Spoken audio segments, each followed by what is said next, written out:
꼭 알아야 할 어제의 뉴스. 멀쩡했던 주차장 땅이 갈라지면서 주차됐던 차량은 좌우로 크게 흔들립니다. 규모 5.4 지진이 난 순간 포항 시내입니다. 컴퓨터 매장에서는 집기류가 바닥에 사정없이 떨어졌고 흔들림에 놀란 가게 주인은 허겁지겁 밖으로 뛰쳐나갑니다. 진앙 인근 아파트 외벽은 이미 갈라질 대로 갈라졌습니다. 그 아파트 흔들려가지고 뛰어나온 근거가 있더라.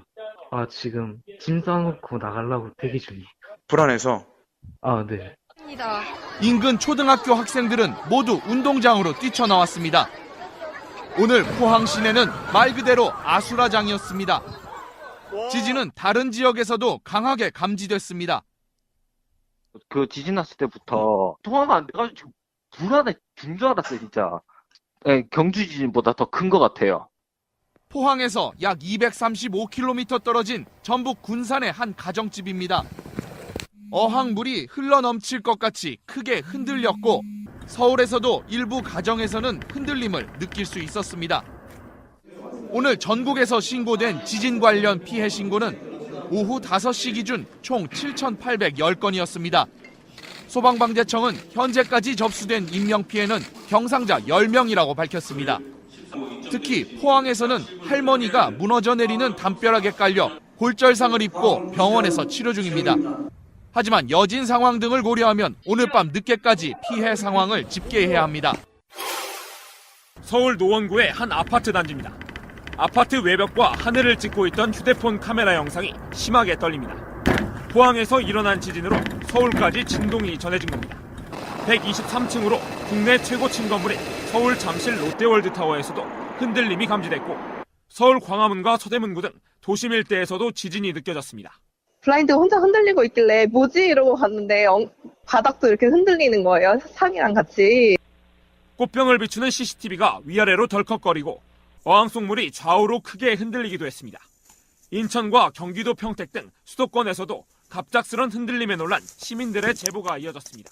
강아지도 짖고 아무도 안 하는데 짖고 있고 그래서 어항 보니까 그렇게 많이 흔들리고 있더라고요. 지진 발생 직후인 오후 3시 기준으로 서울 시내 전체에서 들어온 지진 신고 건수는 1,200여 건에 달했습니다. 동남아 순방을 마치고 귀국 중이던 문재인 대통령은 공군 1호기 안에서 첫 보고를 받았습니다. 지진 발생 15분 만인 오후 2시 44분 위성전화를 통한 국가위기관리센터장의 첫 보고가 공군 1호기로 날아들었고 문 대통령에게는 4분 뒤인 2시 48분에 전달됐습니다. 그로부터 10분 뒤 두 번째 보고도 이어졌습니다. 문 대통령은 즉각 긴급 회의 소집을 지시했고 청와대에 도착하자마자 오후 4시 반부터 1시간 15분 동안 회의를 주재했습니다. 회의에서 문 대통령은 원전을 비롯한 여러 산업시설에 대해 안전을 철저히 점검하라고 지시했습니다. 이어 경주 지진의 경험을 거론하며 철저한 상황관리를 강조했습니다. 현재 발생한 지진이 안정 범위 이내라고 해서 긴장을 풀지 말고 향후 상황을 철저히 관리할 것을 지시했고 문 대통령은 또 국민에게는 정부를 믿고 행동 요령에 따라줄 것을 당부했습니다. 존경하는 국민 여러분, 교육가족 여러분, 그리고 전국의 수험생 여러분, 내일은 2018학년도 대학 수학능력 시험을 보는 날입니다. 그런데 오늘 경북 포항에서 규모 5.4의 지진이 발생하여 상당한 피해가 보고되었고 이후에도 지속적인 여진이 발생하여 포항 지역의 많은 학생들과 시민들이 귀가하지 못하고 있는 상황으로 파악되고 있습니다. 포항 지역의 수능 시험장 총 14교에 대한 전수 점검 결과 포항고, 포항여고, 대동고, 유성여고 등 다수 시험장의 건물에 균열이 발생하였고 예비 시험장인 포항중앙고에도 일부 균열이 발생하는 등 그 외 학교도 각종 피해가 보고되고 있습니다. 행정안전부와 경상북도 교육청은 포항 지역의 피해 상황을 파악한 결과 수능시험 연기를 건의하였습니다. 우리 부는 학생의 안전이 가장 중요하다는 점과 시험 시행의 공정성 및 형평성을 종합적으로 고려하여 2018학년도 수능 시험을 일주일 연기한 11월 23일에 시행하기로 결정하였습니다. 방송 중간에 좋아요를 눌러주시면 새날팀들에게 큰 힘이 됩니다. 미리 감사합니다. 세이나. 트위터가 진짜 언론입니다.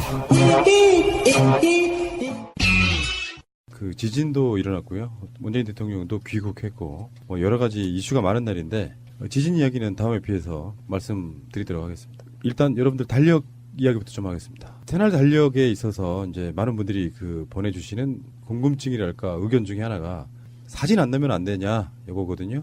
원래 사진 넣어야 되는 게 의무가 아니었잖아요, 원래는. 예, 꼭 넣으실 필요는 없어요. 사진을 넣으면 재밌겠다는 거지.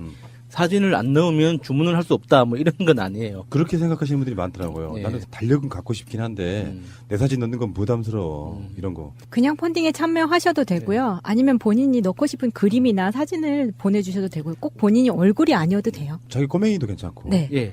내가 좋아하는 뭐 요즘에 카톡의 라이언 뭐 이런 것도 괜찮고. 요거 넣어줘 뭐 이렇게. 그 어디 저기 알래스카에 계시는 분은 풍경 사진을 예쁜 걸 보내주셨어요.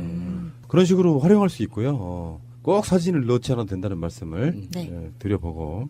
그리고 선물하기 위해서 그 사람 사진을 보내주시는 분들도 계시고요. 아, 그거 좋다. 아이디 좋은데?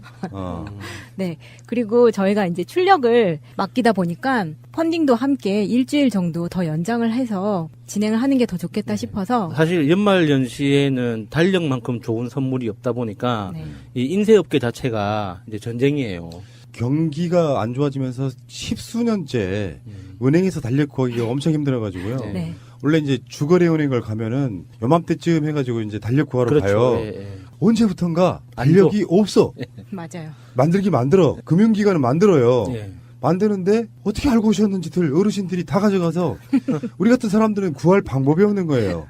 좋은 아이디어네요. 선물하고 싶은 사람의 사진을 넣어서 어느 날 선물을 딱 줬는데 다 안 볼 거 아니야, 처음에는. 예. 자기가 알고 있는 애인의 사진을 넣어놓고 이거 아이디어 좋은데? 아이 부끄러워. 문재인 대통령 사진을 넣어야겠는데 저는 김정숙 여사를 해주세요 그러면. 방송하는 오늘이 김정숙 여사님 생신이었다고 그렇습니다. 수기 해피 버스데이. 인쇄 일정 문제 때문에 그 주문 기간하고 이제 발송 날짜도 일주일씩 미뤄졌어요. 그래서 다시 그 공지 내용을 고칠 텐데 양해해 주시기 바랍니다. 생긴 수익금은 세월호 유가족분들께 전달할 건데요. 그 정부에서 주는 뭐 보상금 이런 거 안 받으시고 지금 재판 투쟁하시는 분들에게는 지금 또 저희 방송에 얼마 전에도 나오셨던 기억저장소 분들 이런 분들은 굉장히 후원이 필요하거든요. 세월호와 함께 같이 하시는 우리 청취자분들 그런 것도 좀 참고를 해주셨으면 좋겠다 이런 말씀 드리겠습니다. 상당히 많은 필요한 숫자, 펀딩의 숫자가 다 차가는 걸로 알고 있는데 아직 기회가 그래도 조금은 남아있다는 말씀드리고요. 눈치 빠르신 분들은 다 아실 거예요. 더 많은 분들과 추억을 나누고 싶습니다. 제도로서의 민주주의가 흔들리고 구타는 일은 이제 없습니다. 민주주의가 밥이고 밥이 민주주의가 되어야 합니다. 자, 그리고 그 짧게 한 말씀만 드리면은 방송 구독하기를 좀 눌러주시면 어떨까. 그러니까 이게 새가 날아든다가 워낙 그 순위에 전면에 주로 이렇게 나타나다 보니까 구독하기 굳이 안 누르셔도 된다고 생각하시는 분들이 많아요. 네. 근데 솔직히 제 예로상을 하나 말씀드려볼까요? 어떤 게 있냐면은 유명한 사람들 사이에서 방송하다 보면 어떤 사람들이 방송 우리보다 훨씬 늦게 만들었는데 구독자가 계속 추월당할 때 그 씁쓸함. 순간적으로 저 쌍욕할 뻔했습니다. 왜요? 왜? 상위권에 있는 팟캐스트들 보면 구독자 수는 새날이 제일 적은 것 같아요.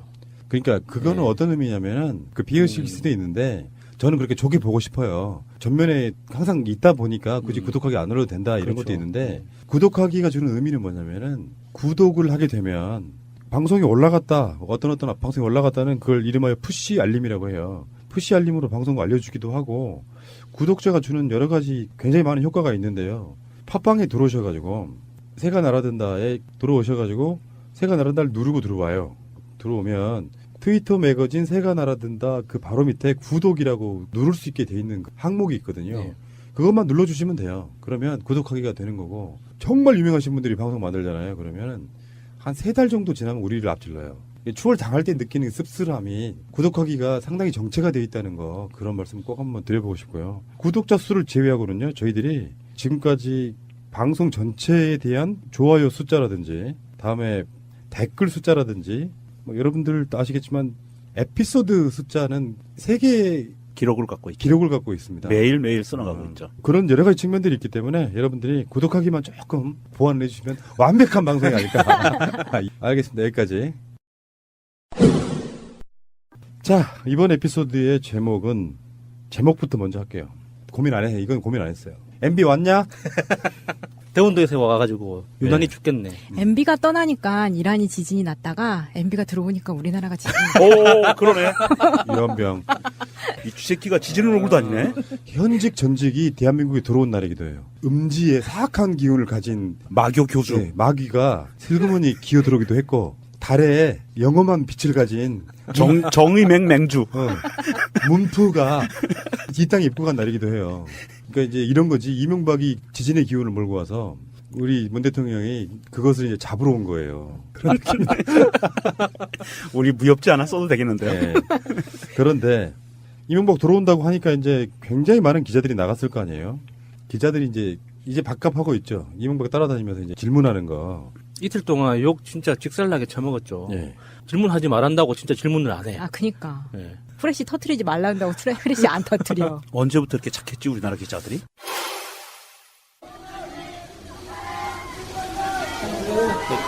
보수 대통령과 관련된 말씀을 측근들에게 하신 게 사실인가요? 날씨가 추운데 최근 정부의 적폐 청산을 정치 보복이라고 하셨는데 지금 공식 참모진들에 대한 지금 오늘은 특별히 말씀 안 하실 거니까.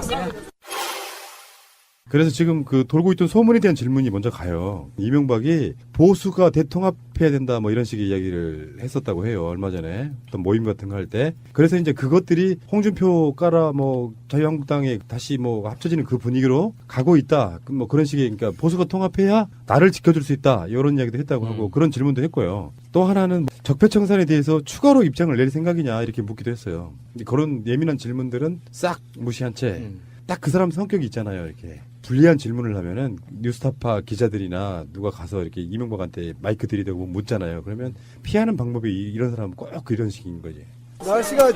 날씨가 추운데 완전히 대답을 피한 채로 날씨가 춥다는 것을 이렇게 대답하기 싫다는 거죠. 그러면서 이제 황급히 떠났다. 근데 이게 바레인에 나가서 뭔 짓을 했는지 모르죠. 우리가 뭐 추정 비슷하게 한 것처럼 바레인은 심상치가 않은 곳이기 때문에 뭐 조수지 어떤 느낌도 있지만 비자금의 조수지.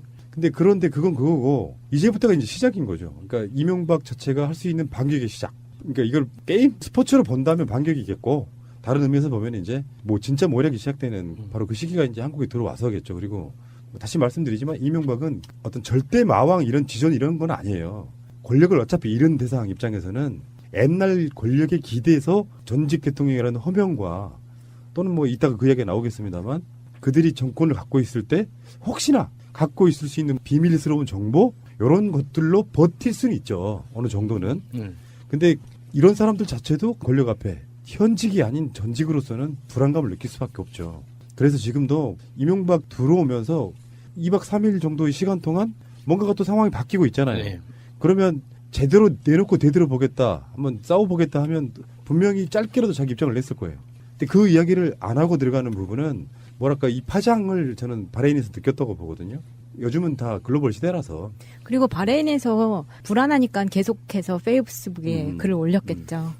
그런 면에서 봤을 때 이명박이 일단 상당히 쫄아있는 상태로 한국에 들어오는 게 검찰청 입구처럼 느껴졌을 겁니다. 근데 오늘 공항에 도착했을 때 기자들 사이에서 유심히 보면은요, 이명박이 한번 되게 크게 밀쳐져요. 그 뒤에 보디가드들이 있었음에도 불구하고 본인도 이제 넘어지는 것 같이 해서 이명박을 확 미는데 그때 이명박의 표정을 보면은 이 사람 굉장히 그 순간 빈정이 상해요. 그래서 탁 쳐다보는데 그게 되게 자세히 보시면 되게 압권입니다. 뭔가 항상 보호받던 이명박이 한 방 맞는 듯한 그게 딱 보이거든요. 아, 감히 니들이 내 몸에 손을 대? 네. 이거. 그런 거였지. 정주영 씨한테 조인트 까이면서 일 배웠다고 했거든요.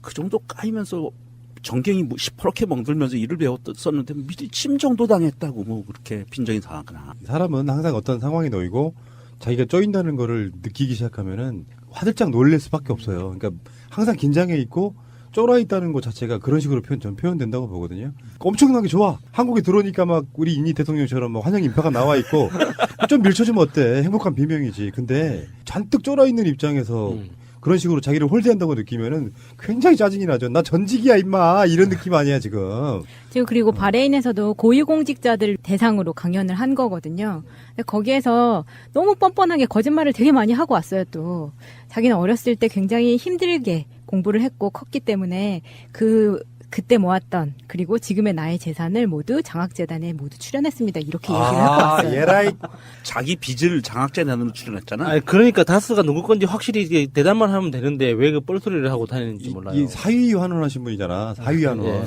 사위환원. 그리고 내가 살아오면서 체득한 사고와 행동의 이치와 도리이자 내가 이끈 정부의 국정 철학은 실용주의라고 이야기를 했죠. 굉장히 실용적이죠. 자기 자신한테만. 네, 근데 이런 이야기를 바레인 가서 왜 했는지 모르겠어요. 실용주의라고 얘가 얘기한 거는 돈 버는 거다. 오로지 모든 목표는. 그런데 저는 궁금한 게 바레인에서 저는 이게 주체를 누가 한 거예요? 주관하고 주체를? 잘 모르죠. 그건 나왔잖아요. 전문에 보면은 계속해서 문화부 장관이 초청을 해서 왔다, 고맙다 이런 말을 거듭합니다. 좀 그런 게 바레인 이런 나라에서 정부 차원에서 이명박을 초청한 건 아닌 것 같고 그 막후에 이명박을 스폰해주는 누군가가 돈을 대고 이거는 이름만 빌린 거라고 봐요. 그래서 강연 오면 강연료를 줘야 되잖아요. 그럼 몇 억이라도 줘야 될 거 아니야. 근데 그냥 주면 걸리거든요. 법원에, 검찰에. 그러니까 강연을 포장을 해서 강연으로 포장해서 돈을 주는 거죠. 나는 이게 그렇게 된 거라고 봐요. 나는 반대로 봅니다. 정부 차원에서 거기도 아무리 바레인이라고 해도 어느 정도 그런 시스템이 있을 거라고 보고요. 반대로 내가 가서 진짜 해야 될 일이 있어. 시간이 많이 걸리진 않아. 막막 스캔. 그 막막이나 뭐 지문이나 비밀번호나 이게 있어. 그러면 가깝게 어떤 관계를 만들어 뒀던 그쪽 라인한테 초청 한번 해줘. 강연료는 안 줘도 상관없어. 내가 바레인 갈 일이 있는데 그냥 가면 이상하니까 스케줄 만들어서 가는 거다. 저는 그게 더 그럴 수도 있다. 그런 비슷한 이야기를 하는데 저는 이 이야기가 바레인 들으라고 한 얘기가 아니라 국내 국민들한테 하는 당연하지. 얘기 같은데 이거 한번 들어보세요. 나는 대통령 재임 시절 세이크 모하메드 왕세제와 UAE 아랍에미리트에 원자력 발전소를 건설하기로 했습니다. 지금 그 공사가 잘 진행되고 있습니다. 또한 퇴임 후에도 왕세제 초청으로 매년 한 번씩 아랍에미리트를 방문하고 있습니다. 아부다비가 유럽 유수 박물관에 분관을 유치한 것도 미래를 내다본 개방적인 발전 전략으로 보입니다라고 이야기를 해요. 아랍에미리트에서도 왕족이 자기를 매년 초청을 하고 있다. 합법적으로. 네, 합법적으로 계속 의심받지 않고 갈 수 있는 기회가 매년 간다는 거죠. 조심해야 되는데 그 왕족들도 이거는 인터폴에 공조수사 당할 수도 있는데. 이명박 씨가 이제 거기서는 뭔가 뭘 했다 이런 거는 뭐 우리가 증거는 없지만 뭔가 정황들이 좀 이상하다 이야기였었고요. 진짜 중요한 건 이제부터다. 이명박이 들어온 순간부터 이제 뭔가가 움직이겠죠. 일단은 이명박은 모처나 이런 데서 비밀리에 자기 측근들을 거의 날마다 만나다시피 해야 되는 상황이에요. 김태효도 지금 출국 금지됐고 정확한 정보는 모르겠습니다만 예정대로라면 오늘 검찰 조사를 받아야 되는 날이에요. 오늘 소환한다고 했는데 아직 소식이 없네요. 그러니까 출국 금지 소식만 지금 들리고 있어서 그 날짜를 조정을 했는지 어쩐지는 잘 모르겠고요. 근데 문제는 이제 지금 국민일보나 JTBC 같은 쪽에서는 이명박 측근회라는 이름을 빌려서 우리도 정보 있어. 5년치 노무현 정부 자료 꺼낼 수도 있다 이런 식의 이야기를 흘려요. 일단은. 그리고 하나 더 이런 것도 있죠. 실명이 나온 사람이 하나 있어요. 실명 나온 사람이 조혜진 전 의원이라고. 네, 종편에 종종 나오죠. 가끔씩 나오는 바로 그분인데 그분의 이야기가 저는 심상치가 않은 거예요. 이런 거지. 이제 어떤 의도에서 그냥 한 말이 아니라 이명박도 지지자가 많다. 문재인 대통령은 퇴임 후에 원전하겠냐 이런 말까지 했어요. 저는 이게 되게 웃긴 게 만약에 이명박이 지지자가 있다면 지금 이명박 집 앞에서 매일매일 집회를 하고 사람들이 저렇게 하는데 왜 한 사람도 이명박을 옹호하는 박사모 같은 사람들이 안 나타나는 걸까요? 박사모도 있는데 이사모는 왜 없어? 그래서 그런 게 없는 걸 아니까 보수 대통합을 외치는 것 같아요. 그 사이에 자기도 끼고 싶어서. 국민들은 이명박을 조사 안 하면 문재인 대통령 욕해요. 지금 어쩔 수 예, 할 수밖에 예. 없는 거야. 박근혜 찍었던 사람들도 이명박은 도둑놈이라고 인식하고 있는 뭐 그런 정도니까. 그러니까 이명박이 이명박 측에서 주장하는 것처럼 어떤 카드나 정보가 있다면 문재인 대통령이 후보 시절에 밝혔겠죠, 깠겠죠. 맞아요. 대통령이 못 되도록. 대통령 안 되려고 예. 발악을 했을 텐데. 대통령이 되지 못하게 진짜 발악을 했을 텐데 그거 다 내버려 두고 이제 와서 저는 서청원이랑 똑같은 경우라고 봐요. 녹음 파일 이게 없으면서. 모아놓은 자료는 있는데 아무 쓸모 없는 거지. 자, 저는 정중하게 부탁을 드릴게요. MB 측에게 누군지 모르겠는데 까십시오 그냥. 까시면 까라. 아, 까고 있네. 그 자료를 까시는 순간 검찰이 안 움직이면 제가 고발을 하겠습니다. 공공기록물 관리에 관한 법률 위반, 대통령 기록물 관리에 관한 법률 위반 이 두 가지 항목으로 싸그리 넣겠습니다. 위법성 때문에 까는 순간 같이 죽는 건데 있다고 치더라도 까는 순간 다 들어가는 거예요. 그러니까 이거는 이제 뻥카를 이용해서 마치 대단한 펜화 들고 있는 것처럼 예. 그렇게 하고 있는 건데요. 이 조혜진 전 의원 같은 경우는 제가 좀 유심하게 볼 이유가 사실은 자유한국당 내에서는 새누리당으로 되면서 박근혜 정권 오면서 작년 총선 때 사실상 친박으로 물갈이 한 거예요. 그전에는 친이가 굉장히 많았었다고. 즉 이명박의 유산 같은 것이 좀 많이 남아있었던 측면이 있죠. 그런데 조혜진 이 사람도 친이라고 불리우는 사람 중에 하나입니다. 이 엄혹한 사회적 분위기 속에서 이런 이야기를 쉽게 꺼낸다는 거. 난 이렇게 봅니다. 어떤 사람이 어쩌다가 이렇게 뭐 무슨 끝장 토론 이런 데 나가는 뭐 이런 식의 토론 말고 주로 이렇게 어떤 패널이나 이런 걸로 자주 나가는 사람들 있잖아요. 그쪽 세력들 중에. 이 사람들을 스피커로 활용하는 그런 느낌이 아닌가 싶은 생각이 좀 들어요. 말을 이렇게 하시면 어떻게 합니까? 문은 퇴임 후에 온전하겠냐? 요 말의 전체적인 맥락은 뭐냐면 정치 보복이라고 이야기하는 거예요. 엮으려면 엮을 수 있는 걸 다 엮어가지고 정치 보복을 하면 정권이 바뀌고 나서 문재인 대통령도 똑같이 그렇게 당할 것이다라고 이런 어마어마한 협박이 어디 있습니까? 얘는 당장 잡아들여야 됩니다. 검찰은 얘를 그냥 놔두면 안 돼요. 국회의원 하랩이라도 이거는 국가원수, 이거는 협박죄예요.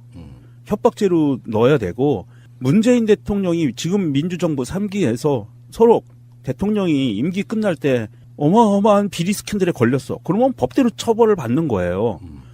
얘가 뭐 무사할 거냐 말 거냐 이딴 식의 말을 꺼낼 이유가 없는 거고요. 이거는 대한민국을 모독하는 거고 협박하는 거예요. 얘부터 협박죄로 일단 넣어야 됩니다. 법대로 하자고요, 우리. 짤 없이 그냥. 지금 검찰이 진행하는 수사들을 무리한 거라고. 그리고 그렇죠. 민주당에서 그 제기하고 있는 의혹들에 대해서도 뭐 이렇게 지나치다고 주장하고 있는데 사실 그 중에 아무거나 하나, 그러니까 지금 우리가 회자되는 MB를 중심으로 한 여러 가지 의혹들 중에 아무거나 지나가는 그냥 아무거나 하나 툭 잡아서 까봐도 그 돈의 규모나 또 비리의 범위나 이게 사실 상상을 초월하는 거거든요. 하나하나가 다 너무 엄청난 범죄들이에요. 홍준표 등이 끌어가는 전국에 있어서의 가장 핵심이 뭐냐면 친박으로부터 망가진 보수 정당의 이미지를 바꾸는 작업. 이게 사실 국민적 지지율을 올리기 위해서는 가장 중요한데 그것은 2순위다. 진짜 1순위는 보수가 단합하는 거다. 여기 이명박 통해서 나올 수밖에 없는 거예요. 왜 다당제의 개념도 그런 거지만 꼭 어떤 세력이 보수와 진보로 두 개로 나뉠 필요는 없잖아요. 보수 중에서도 수구 보수, 조금 더 건강한 보수 있을 수 있는 것처럼. 근데 보수가 일치단결하자 그 속에 이명박이 웃고 있는 거야. 그 말씀을 드리니까 홍준표가 이재호를 만났다는 그게 왜 그런지 이해가 되네요. 이름도 아름다운 늘 푸른 한국당의 대표죠. 이재호 전 의원. 이재호 전 의원하고 홍준표하고 그 최근에 만났다고 하더라고요. 만났죠. 예, 그래서 그게 왜지? 현역 의원도 아닌데 이렇게 머리수 채우는데 필요하지도 않고 왜 만났을까라고 생각했는데 이제 이명박을 통해서 들여다보니까 이해가 되네요. 그러니까 이명박을 사실은 지키기 위해서 그 명분으로 정당을 만들었던 거죠. 공천에서 탈락하고 나서 이재호가. 그래서 뭐 어떻게든지 긁어 모아서 정당으로서의 세력도 세력이지만 그렇게 모아지면 실망하고 있던 보수의 오래된 지지자들이 우리한테 힘을 모아줄 거야라고 하는 그 분위기일 텐데 아까 말한 그 마차님이 말했던 그 논쟁이 있잖아요. 왜 이명박한테는 지지자가 없나. 예. 그 논쟁이 이미 언론상에서 시작됐는데 예를 들면 정두원 원래 친이었던 정두원이 그 이야기를 가장 먼저 꺼냈습니다. 네. 이명박 대통령한테는 박근혜 전 대통령처럼 지지자가 없다. 그러니까 이제 아까 그 조혜진 의원이 그런 식으로 이렇게 말한 거거든요. 왜 없냐. 뭐 우리도 있는데 이명박 전 대통령 지지자들은 점잖으신 분들이고 숨어 있어가지고 밖으로 안 드러날 뿐이지 종류가 다른 거다. 뭐 이런 식으로 이렇게. 그게 이명박은 지지자가 없을 수밖에 없는 게 이명박은 지 혼자 처먹으니까. 박근혜는 지가 각자가 다 알아서 헤쳐먹을 수 있도록 내버려 두니까 지지자가 많은 거예요. 그건 논리적으로는 그렇게 훌륭하지 않아요. 왜 그러냐면 4대강 할 때 동지상고라든지 그쪽에 엄청 나눠 먹었거든요. 아니, 그러니까 그 끼리끼리만 해먹지 많은 사람들이 다 같이 헤쳐먹는 그런 판을 안 만들어주잖아요. 살짝 수정된 건 동의합니다. 자, 알겠습니다. 새가 날아든다는 여러분들의 하트를 먹고 삽니다. 잊지 않으셨죠? 에피소드 제목을 누르고 플레이가 되면 오른쪽 위에 하트를 꼭 눌러주세요. 오늘도 감사합니다. 더 많은 분들이 들을 수 있도록 하트 꼭 눌러주세요. 문성근, 김효진 두 분 사진 합성했던 바로 그 직원이 법정에서 눈물을 쏟았다는 소식도 하나 올라와 있네요. 유모 씨라고 하는 사람인데. 저요? 나이도 제 나이 또래 된 것 같은데. 님이셨어요? 아, 네. 포토샵 그렇게 잘 하세요? 적당히 합니다.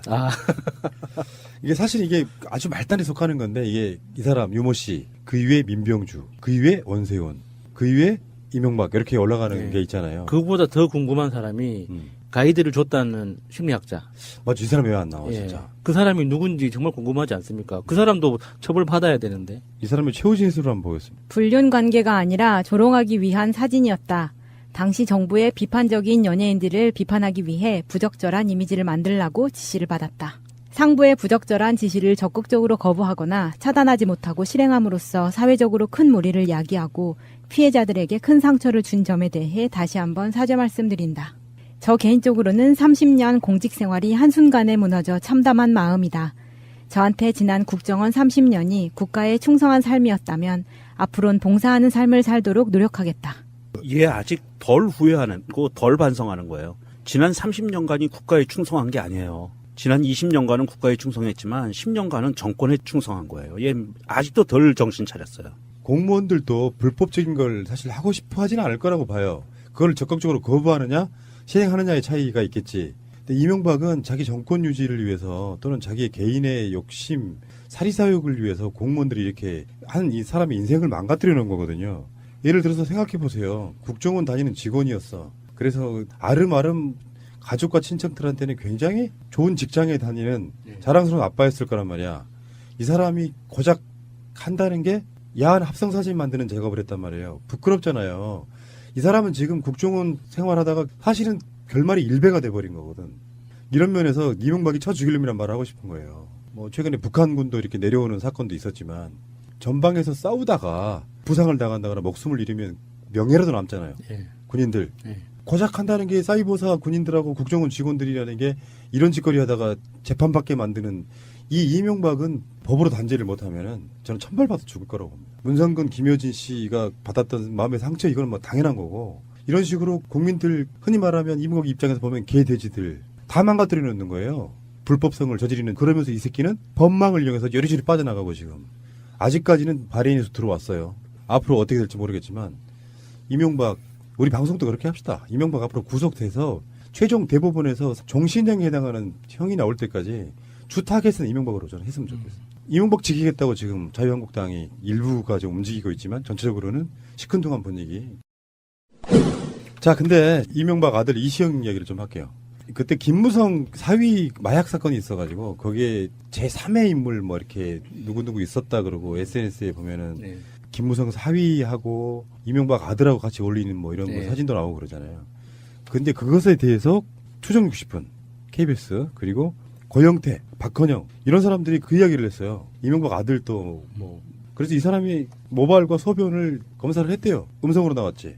며칠 전에요. 그래서 KBS 제작진하고 고영태, 박헌영 이런 사람들 명예훼손으로 이제 고소하는 사태가 벌어졌는데 이건 또 코미디입니다. 마약을 했다 안 했다 이런 것보다 물론 마약은 그 모발이라든지 이래서 꽤 오랜 시간 동안 남아 있는 건 사실이긴 한데 한참 후에 없앨 거 다 없애고 일단 시간이 너무 많이 지났고 그걸 빌미 삼아서 고소하는 것도 저는 원당치 않다고 보거든요. 아니 근데 이시영이 머리가 굉장히 짧아요. 스타일 자체가. 그리고 이 사건이 KBS에서 추정 60분을 찍었던 게 지난 7월이거든요. 그러면 제작이라던가 이런 거는 촬영은 더 일찍 했었겠죠. 근데 이시영이 지난달 그러니까 10월에 이시영의 적극적인 요청으로 이 모발과 소변을 채취해서 대검찰청에서 시험을 한 거예요. 그러니까 이미 3, 4개월이 훨씬 지난 후에 이시영이 이제 내가 하겠다라고 해서 한 시험이라는 그러니까 거거든요. 보통 마약 성분 검사는 3개월 이내에 해야지 정확하게 나온다고 알려져 있죠. 그러니까 내가 언제 했더라? 기한 지났구나. 이런 걸 수도 있고요. 한 3달 꾹 참았다가 지금 한 거죠. 근데 문제는 그 JTBC 보도 보면 그런 게 나왔잖아요. 그 다스 관련해 갖고 막 회사들을 막 몇백억짜리를 막 100만 원에 사고 막 이렇게 나오잖아요. 그러니까 그렇게 사회적 공격이 막 쏟아지니까 거기에 대한 일종의 어떤 다른 인증 같은 거죠. 봐, 니들이 할 말 거짓말이잖아를 요 사건을 통해 가지고 한번 어떤 반등의 기회로 삼아 볼 수 있는 거예요. 계속 국민적 의심도 가고 다스는 이명박계 아니면 이시영한테 그렇게 갈 수가 없다 뭐 이런 식의 사회적으로 계속해서 수세에 몰려있는 상황에서 이것만큼은 내가 혐의 없음으로 이렇게 사회적으로 자기가 이렇게 반격하는 가장 첫 번째 사건인 거죠, 이게. 검찰도 난감했을 거예요. 그런데 이 사건이 벌어진 것은 2014년 11월입니다. 정확히 3년 전이에요. 만 3년 전. 만 3년 전에 벌어진 일이고요.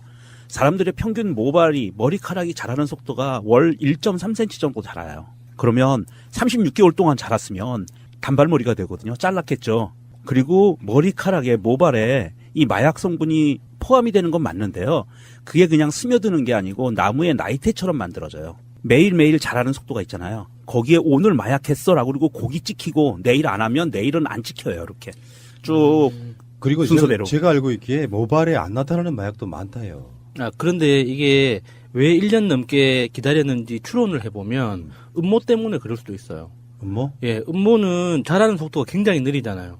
그래서 순진하게 머리털만 음모는 굉장히 오랫동안 남아있기 때문에 음모를 통해서 이렇게 성분 분석을 하는 경우가 많거든요. 야수님, 거기는 그냥 브라질 왁싱하면 한 번 해결돼요. 그러니까 그런 경우가 있었어요. 그러니까 여배우들 마약 사건 때 왁싱하고 염색까지 해버리면 완전히 화학 성분은 없애버릴 수 있다고 그렇죠. 알려져 있거든요. 브라질리아는 왁싱하면 완전히 없어지니까. 야수님 의혹 제기가 상당히 그 사타구니스러운.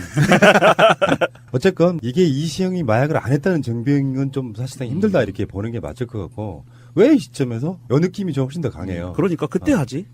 여기다 하나 플러스 추가를 하자면 반격이란 게 뭐냐면 어떤 근거 없이 의혹 제기하면 죽는 수가 있다 해서 언론 약간 잠재우는 효과가 있어요. 그렇죠. 그러니까 지금 뭐 다스 문제라든지 등등이 있어갖고. 근데 여기에서 지금 박헌영하고 고영태를 고소를 했잖아요. 근데 약간 여기서 고영태 씨는 좀 억울해요. 왜 그러냐면 박헌영이 트위터에다가 과거에 고영태 씨 왈 하면서 이시영이 이제 마약을 했다라는 말을 들었다라고 쓴 건데 이걸 보고 이시영은 박헌영과 고영태를 둘 다 고소를 한 거거든요. 사실 고영태는 트위터를 하지 않았어요.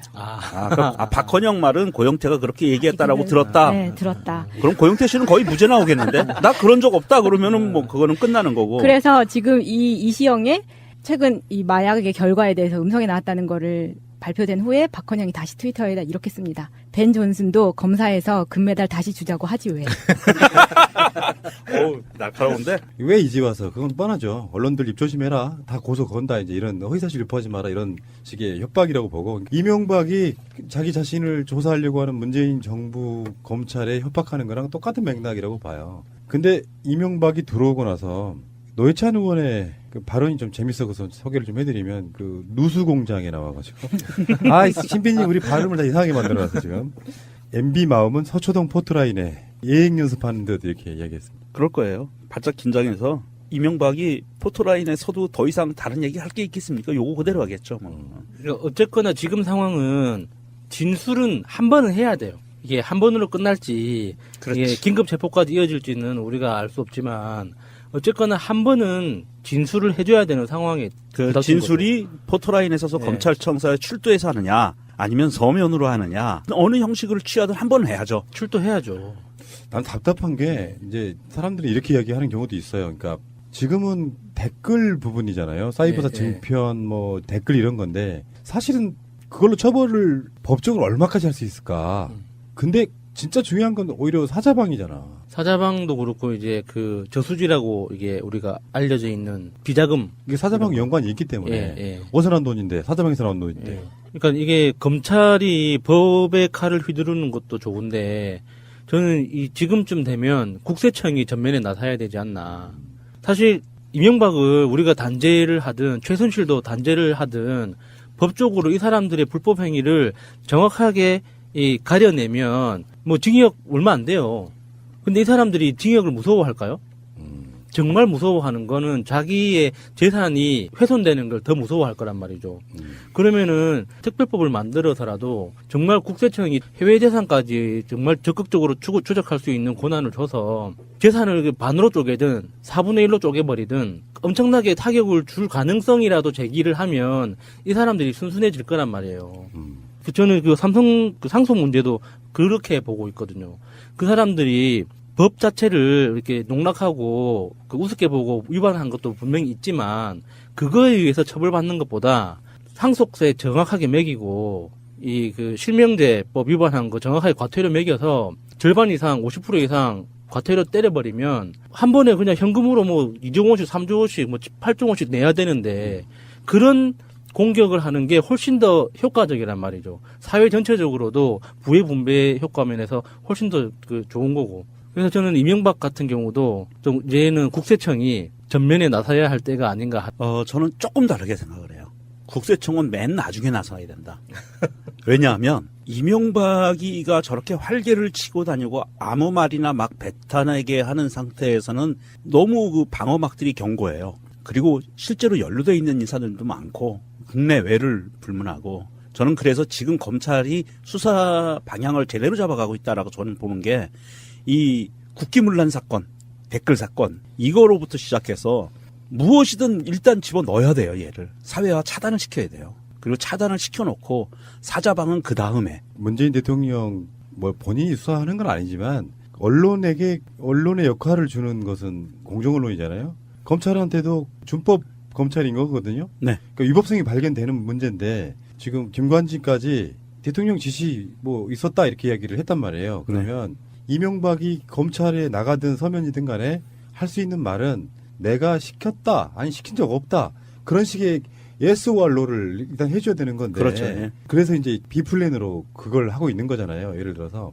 나 소환하면 우리도 깐다가 첫 번째고 두 번째는 만약에 소환되어서 갔을 경우에는 에이 설마 대통령이 댓글 달라고 시켰겠냐? 난 그렇게 시킨 적 없는데 김관진이가 뭐 원세훈이가 너무 과잉 충성한 거야 이렇게 쉴드를 칠 거란 말이죠. 그런 측면에서 댓글 달라고 안 시켰다고 하는 그쪽에서 나오는 워딩이 굉장히 중요해졌어요. 그래서 이게 이제 계속 법적인 논란으로 갈 거라고 봅니다. 지금 이명박이 자원외교 같은 부분은 위법성을 말하기가 좀 애매한 부분이 있잖아요. 그러니까 정부의 정책, 투자 실패 요 관점으로 보면 위법성이 좀 사라지는 측면이 있잖아. 경제 개념으로 보면. 맞아요. 마찬가지로 댓글도 그런 식으로 물타기를 하지 않을까. 그러니까 이명박이 뭐 크리스마스에 소환되네 언제 소환되네 뭐 여러 가지 기한에 대한 추정을 할 수 있지만 사실 이명박에 대한 위법성이 전혀 없는 상태에서 부르는 건 사실 불가능해요. 그렇죠. 예. 근데 이런 게 있다고 검찰이 기본적으로 어떤 세력에 줄 서고 이런 정치 검찰의 뭐랄까 색깔도 있지만 이런 거 있잖아요. 한번 검찰이라는 게 칼을 빼잖아요. 그러면 자기들이 맞았다는 걸 증명하기 위해서 부단히 노력하는 게 그 속성이에요. 보통 사람도 그렇잖아요. 그러니까 이명박을 예를 들어서 댓글 쓰라고 했어요? 그 말만 들으려고 부르지는 않는다는 거예요. 거기서 김관진이든 누구든 상당히 많은 사람들의 위법성이 발견되고 이명박의 지시가 돼서 한 번 불렀을 때 일사천리로 조사를 끝내야 될 만큼의 양이 지금 언론에 안 나온 것도 있을 거예요. 그런 것들이 보관돼서 굉장히 많은 것들이 이명박한테 질문이 가는 상황. 그리고 나서 정말 위법성이 보인다. 부정해도 정황상 다른 증인들의 말이 맞다고 하면 이명박한테 구속영장 청구할 수 있죠.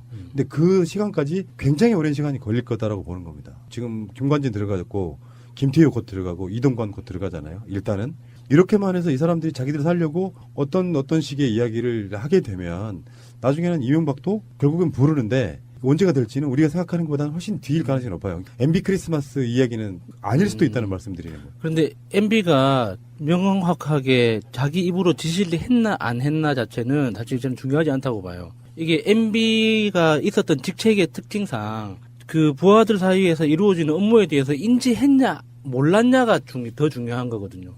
그러니까 지휘관은 이 중단시킬 수 있는 권한이 있는 사람이잖아요. 그래서 그 중단시키지 않았다는 건 곧 승인했다는 거기 때문에 그 불법 행위에 대해서 알고 있었냐 모르고 있었냐가 핵심인 거거든요. 근데 이건 야수님 나빠요. 왜냐?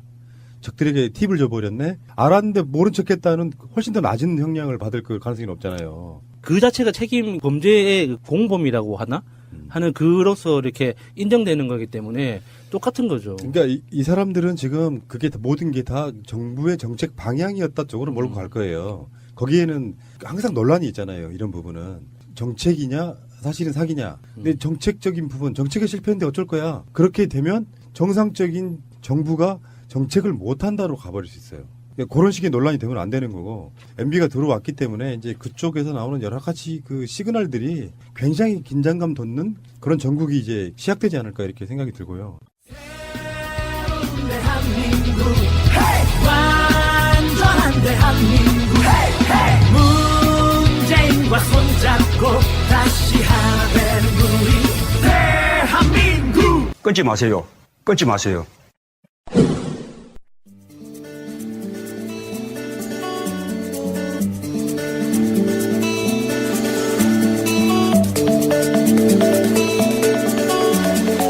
자, 제가 오늘 드릴 이야기는 라이벌이라고 말씀을 드렸는데 교실이 대화가 나왔을 때 굉장히 충격적이었잖아요. 그렇죠.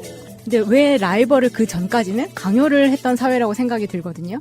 그런데 한 번은 외국 배낭여행을 갔는데 가이드가 이런 이야기를 하더라고요. 여기에서 만나는 부모님들이 오셔서 하는 말이 가장 많이 하는 말 중에 하나가 여기는 왜 이렇게 장애인이 많아요? 이런 말을 한다는 거예요. 근데 그 말이 우리나라는 장애인을 집에다 꼭꼭 숨기고 밖으로 잘 안 내보내니까 네. 안 보여서 그렇지 없는 건 아니거든요. 그렇죠.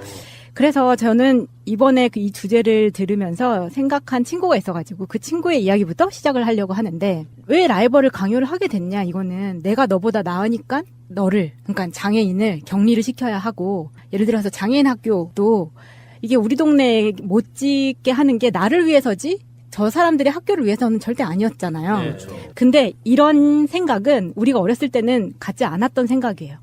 잘 생각해보면 제가 초등학교 1학년 때 우리 반에 소아마비 걸린 민수라는 친구가 있었거든요. 저는 그 학교에. 친구가 네, 저도 한두 명 있었어요. 네, 우리 있었어요. 학교에. 맞아요. 그리고 같은 반이었어요. 그러니까 나중에 고학년으로 올라가면 특수반으로 따로 분리가 됐었지만 맞아요. 특수반이라는 게 있었어요. 네, 그 전에 한 1, 2, 3학년 때는 그냥 같이 다녔어요.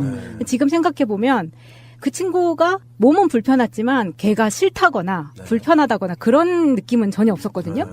그래서 그냥 같이 놀고 같이 우유 급식 받으면 제가 못 가면 내가 그냥 갖다 주고 그렇게 생활을 했었지 지금 어른이 돼서 갖는 그런 생각은 전혀 없었단 말이에요.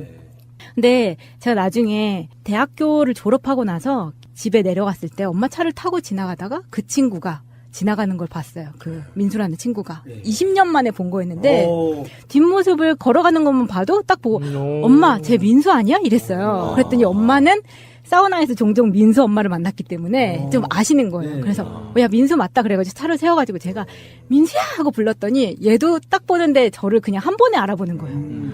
너무 반가웠어요. 그때 그 친구를 다시 만나서 반가웠던 그 느낌은 그냥 이 친구가 장애인지 뭔지 그런 아무 상관없었거든요.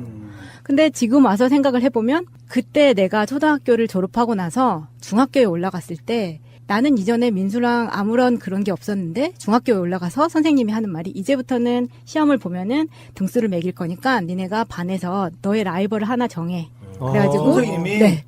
지금부터 너네는 서로 경쟁을 해서 그냥 마음속으로 저 친구보다 점수가 더 높게 나와야지 이런 생각을 하라고 한 거예요. 선생님이 그 대놓고 시켰다고요? 네. 이거 봐요. 안 좋은 선생님이 훨씬 많다니까요. 그러니까요. 죄송합니다. 제가. 뭐 그런 거지 같은 게 다 있어 진짜. 네, 그런 식으로 교육을 받으면서 친구를 짓밟고 올라가는 법, 그리고 나보다 못한 애랑 나는 다르다. 그리고 격리시키는 이런 걸 좀 배우는 것 같은 거예요. 그래서 제가 중학생이 되고 나서 우리 반에서 제가 1등을 못했기 때문에 중학교 때 그래가지고 우리 반에 1등인 여자애를 타겟으로 찝은 거예요. 어쨌거나 1등은 한 명밖에 없는 거잖아요. 그러니까요. 그래서 나름 네. 좀 공부 잘하셨다고 좀 어필하시는 것 같은데요. 1등이 라이벌이라고 생각했으니까. 뭐 50등이어도 1등이 라이벌일 수는 그래요? 있잖아요. 근데 걔가 이제 공부를 잘하는 거 외에도 걔 행동이 싫어지는 거예요. 그렇게 되잖아요. 그래서 성적 비교부터 시작해서 얘를 막 이젠 성적 때문이 아니라 미워하기 시작하는데 그 감정이 너무 힘든 거예요. 차라리 친하게 지내면 그런 게 없는데 미워하니까 쟤를 이겨먹지 않으면은 그날 저녁에 막 잠이 안 오고 뭐 시험 때 이렇게 선생님이 접수 나눠주는데 제보도 안 해주면 막 미치겠는 거예요. 아니 정말 그 착한 학생이었네요. 선생님이 시킨다고 그대로 했다는 거잖아. 감정이 제가 황현희 씨한테 갖고 있는 감정이거든요. 걔가 나보다 잘 되면 미쳐버릴 거 뭔지 알아요. 그리고 왜냐면 또 마차님이 그동안 얘기한 것 중에서 네. 강아지 찾을 때도 그 엄청난 그 네. 집착을 보여줬잖아요. 네. 그러니까 그 친구한테도 어느 정도 했을지 제가 상상이 갑니다 지금. 그래도 이유는 하나잖아요. 선생님이 시켰다고.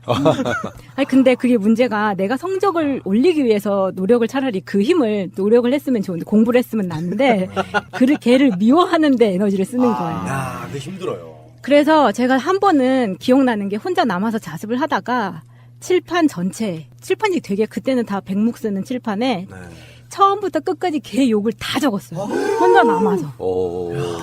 거의 뭐 공포 영화의 한 장면 같은. 데스노트에 적으신 건 아니죠? 이게 겁난다. 네.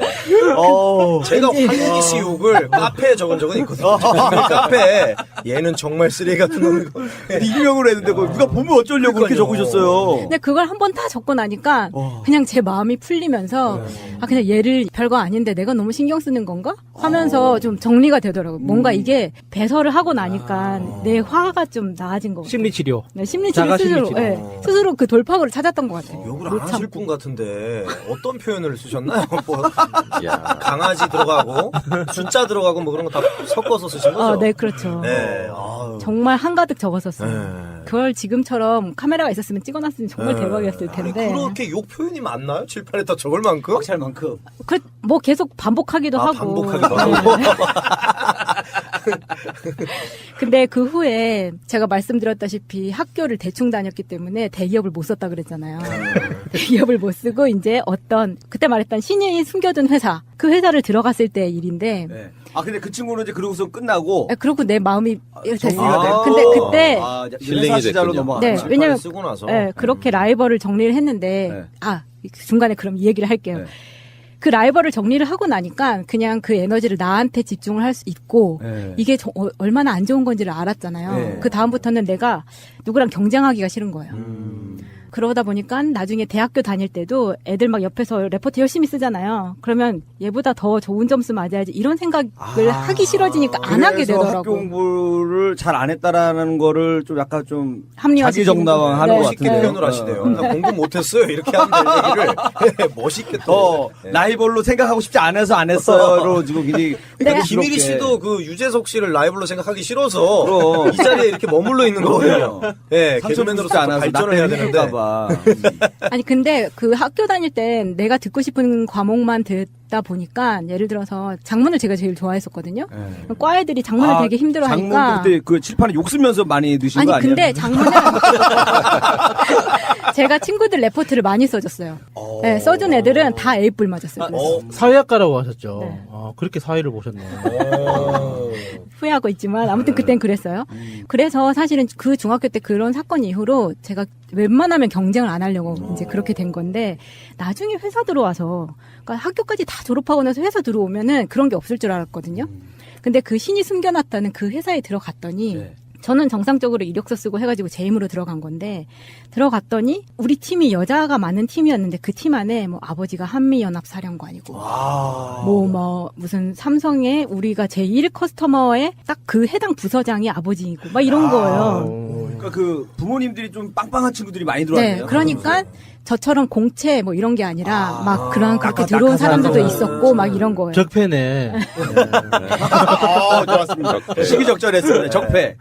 근데 이제 저는 제가 직장 생활을 시작을 했을 때는 제가 학교 다닐 때랑 집안 환경이 많이 달라진 후잖아요. 예를 들어서 제가 학교 다닐 때는 뭐 반장하고 아빠가 육성회장하고 했을 때 그런 어려운 거 없이 자랐다가 나중에 IMF 맞으면서 우리 집이 완전 망했다고 얘기를 한 적이 있잖아요. 근데 그러고 나서 내가 학교를 힘들게 졸업을 하고 회사도 내 힘으로 정말 힘들게 들어갔는데 딱 들어갔더니 쟤네는 집이 망해보지 않으면은 세상의 절반을 모르는 애들 이런 생각이 드는 거예요. 그치. 네, 그 회사 안에서 얼마나 잘난 척을 하는지 예를 들면 그러니까 정말 재수없다라는 생각이 절로 드는 게 다 같이 똑같이 일을 하잖아요. 그러면 자기는 그 생수통에서 우리는 그냥 종이컵에 이렇게 물을 따라 마시는데 걔네들 그러니까 그 두 명이 제일 재수가 없었는데 오늘 주제를 혹시 그 나쁜 년으로 착각하신 거 아니죠?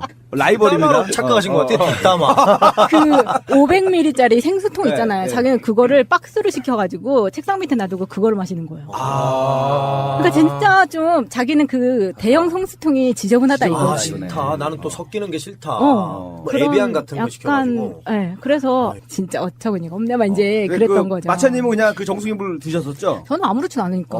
밑에 지금 생수 뭔가요? 한 박스 있는 거 지금. 여기는 없으니까. 여기는 없으니까. 아니 그렇게 하다 보니까 아니 내가 사회에 나오면 온전히 내 힘으로만 경쟁을 한다고 배웠고 그럴 줄 알았는데 제가 너무 순진했었던 거예요. 그때에도. 근데 또 우리 회사가 진짜 웃기는 게 아까 말한다시피 신이 숨겨놓은 회사라는 게 뭐냐면 사장 자기 맘대로 하는 거예요. 왜냐하면 너무 비즈니스도 쉽고 그냥 앉아있으면 다 들어오는 거기 때문에 예를 들면 오늘 회사에서 이런 이벤트를 하는 거예요. 책상 정리를 제일 잘하는 사람한테 10만 원 상품권을 줍니다. 이런 거를 하는 거예요. 욕 나온다. 이건 좀. 화장실에서 가장 시원하게 오줌 싼 사람에게 10만 원 드립니다. 막 이런 거 계속 하는 거죠. 그런데 웃기는 게 뭔지 아세요? 그 1등 타는 애는 걔네 중에 하나가 타는 거예요. 늘은 아닌데 대부분. 그러니까 얘가 제일 책상을 정리를 잘했네. 막 이런 기준이 식으로. 애매하잖아요. 그런 게 원래 기준이 애매한 거거든. 그래 기준이 애매한 거죠. 왜 제일 빨리 출근한 사람한테 주겠습니다는 확실한데 그쵸, 확실하지, 그런 거. 가장 깨끗하게 치운 사람 기준이 애매해요. 이런 거. 그런데 제가 이제 문제는 그때도 말했지만 회사에 들어가서 역차별을 당하는 게 가장 힘들었던 거예요. 나는 쟤네랑 경쟁을 하고 싶지 않은데 예를 들어서 이게 엔지니어링 회사였기 때문에 저는 문과 출신이잖아요. 그러니까 프로젝트를 하는 데 있어서 테크니컬로 물어볼 게 많아서 저는 계속 질문을 하거든요. 근데 얘네는 같은 팀 애들이 질문하지 말라고 하는 거예요. 왜냐면 네가 질문해서 네가 알게 되면 그 일이 우리한테 오니까 네가 하지 말고 아는 척하지 말라고 막 하는 거예요. 근데 저는 제가 나온 학교를 회사에서 한 번도 밝힌 적이 없었거든요. 근데 이게 이제 뒷소문이 나는 거죠. 그러면서 제가 뭐 잘난 척한다 이런 식으로 해서 역차별을 당하는 그야말로. 그러니까 나는 회사에서 경쟁하고 싶은 마음도 없고 아무것도 없었는데 이게 뒤에서 되게 수군거리는 그게 생기는 거예요. 오히려 이제 걔네들끼리 뭉쳐가지고 마차님을 또 역으로 또 이렇게 또 이게 또 개그 쪽에서도 비슷한 일이 있는 게 그 신인 때요 모 선배가 웃기지 말래요. 개그맨으로 뽑혔는데 웃기지 말라는 뭔 소린지. 유세윤 씨도 아마 토크쇼에서 그 얘기를 했는데 진짜 모 그런 선배가 있었어요. 제가 그런 선배 얘기 때문에 아직까지도 제가 저 선배 말을 잘 듣거든요. 잘 안 웃기잖아요. 형 지금도. 너무 말을 잘 듣고 있어요. 선배 말을 아직도 어려워하고. 말 그만 들어요. 안 들어도 되나 이제? 이제 안 들어도 돼요. 놓쳐서 없어졌으니까 이제 얘기 안 들으려고. 이제 웃겨주세요. 이제 웃길 거예요. 예. 저도 뭐 악플을 부를 폭탄 같은 얘기를 한번 하자면 이제 교회 같은 데서도 이제 부교육자가 가면 일부러 실수해라. 왜요? 담임 목사보다 멋있게 보이면 안 되니까. 욕해도 됩니까? 욕해도 돼요. 진짜 욕이 지금 목에 걸려 있어요 지금 막 화가 나네. 저도 지금 할 말이 막 머리끝까지 왔어요. 그러니까 이런 거 준비해 오지 왜? 할 거 많으신데 굳이 뭐 이왕 선생님하고 막 이렇게 모셔가지고. 전공 분야는 딴 데서 풀어야 되기 때문에. 말씀하시는 순간 저는 정자를 준비해 왔잖아요. 어떡하지 이따가 하지 말까? 막 원래 그 독설 많이 준비했다가 갑자기 지금 다른 걸로 넘어간 거예요, 지금. 우리 마차님, 그래서 그게 혹시 회사를 간둔 이유가 그건가요? 나 왜 좋은 회사 그만뒀나 몰랐는데, 오늘 얘기 딱 들어보니까. 근데 제가 그 회사를 한 7, 8년 다녔는데, 그 중에서 그것 때문에 힘들었던 게 한 앞에 3년 정도? 왜 그랬냐면, 그때 당시에 저희 인사과 상무가 우리 학교 출신이었어요. 그러니까 이 사람이 나를 은연중에 챙겨준다고 했던 게 티가 나서 이제 너무 그게 제가 타겟으로 돼서 오히려 피해를 받았던 건데, 나머지 뒤에 3년은 이거 굳이 라이벌이라고 하자면 하는 건데 제가 대리 과장 시절에 제가 상무님하고 엄청 크게 싸웠어요. 그러니까 제가 상무님한테 정말 들이받은 거죠. 이야, 과장까지 했었어요? 마과장? 왜 이렇게 놀라십니까? 뭔가 마차과장 뭔가 안 맞아요. 근데 그게 저는 그냥 불의에 한 거죠. 내가 너무 부당하고 이거 말이 안 되는데 이거를 내가 상무선에서 이게 안 되니까 저는 이제 나중에 홍콩 지사에다 막 레포트까지 했어요. 얘 이런 식으로 하는데 너네 가만히 놔둘 거냐고. 매니지먼트에 막 미국의 본사에 날리고 막 이제 난리를 친 거죠. 나중에는 그것 때문에 굉장히 힘들어서 그렇게 회사를 그만두긴 했는데. 그러니까 이제 상무님을 상대로 싸운다는 게 쉽지가 않잖아요. 그래서 그 상무님은 제가 그래서 보내버렸어요. 보냈어요? 네, 나중에 완전히 한직으로 완전히 퇴출당했어요. 이명박도 그렇게 해주세요. 내가 봤을 때는 우리 마차님 마차님이 이명박 대통령 시절에 청와대에 있었으면 아마 그때 날아갔었을 것 같아요. 이런 분 밑에 있었으면. 일이 쉬우면은 회사에서 안에서 사람들끼리 괴롭히는 거예요. 네. 그러니까 제가 그거를 못 견디는 거죠. 그러니까 뭐 건의하고 막 하면은 잘난 척 한다 그러고 뭐 이렇게 하면은 어떻게 살아남을 수가 있겠어요. 근데 그런 회사가 왜 문제가 되냐면 우리나라에 처음 진출할 때 처음에는 그냥 뭐 사후관리 서비스 정도로만 진출했다가 나중에 이제 한국 지사로 들어오면서 회사가 커지잖아요. 그러면 기존에 있던 사람들을 내보낼 수는 없고 그 직급이 올라가게 되는데 그중에 제가 가장 앙심을 가지고 있었던 사람 중에 하나가 매니지먼트 중에 한 명이 어떤 사람이었냐면 저희 말씀드렸다시피 우리는 테크닉 그러니까 회사의 제품의 안전성을 테스트하는 거기 때문에 테크닉적으로 알아야 되는 그런 회사였는데 매니지먼트급의 기왕 좀 기술적으로 해주세요. 테크닉 하면 좀 오해할 여지가 있기 때문에 네, 기술적으로 하는데 이 사람이 모 대학교 태권도 학과를 나온 사람인 거예요. 근데 그거를 밑에 있는 공대 나온 이제 뭐 꼭 그게 전공을 해야 되는 건 아니지만 자기가 모르니까 그걸 커버하기 위해서 아까 뭐 부목사 이렇게 뛰어나게 하지 말라는 것처럼 자기가 태권도 학과 나왔다는 게 사실 말이 안 되거든요.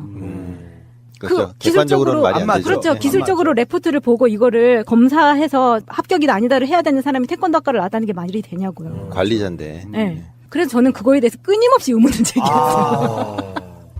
강력하네. 그러니까 예를 들어서 그 국정원장도 전공자가 아닌데 왜 그런 사람 갖다 놨냐. 아니 근데 뭐 이런 거랑 똑같은 거잖아요. 태권도 학과 나왔어도 이거를 자기가 습득을 해서 공부를 해서 잘 할 수 하면은 할 수 있는데 네. 그거를 자기가 하지 않고 꼬투리 잡아서 계속해서 다른 쪽으로 공격을 하면 이 사람이 아니라는 거를 알아야 할 거 아니에요. 근데 자기가 일찍 회사를 들어왔다는 이유만으로 밑에 후배들 못 올라가게 다 밟으면서 그렇게 하는 거는 부당하다고 생각을 했기 때문에 그렇게 됐던 거였고 근데 이런 일들이 정말 비일비재하고 사회에서는 딱히 라이벌이라고 할 수 없지만 뭔가 적폐 같은 거잖아요. 그래서 오늘 생각이 나서 주제에 함께 이야기를 해봤습니다. 사실 대학과하고 그거는 상관이 없는 경우가 많더라고요. 그 경제학과 교수님이 주식으로 돈 다 말아먹고, 예, 그 북한학과 교수님이 맨날 북한 욕하고 뭐 그러더라고요.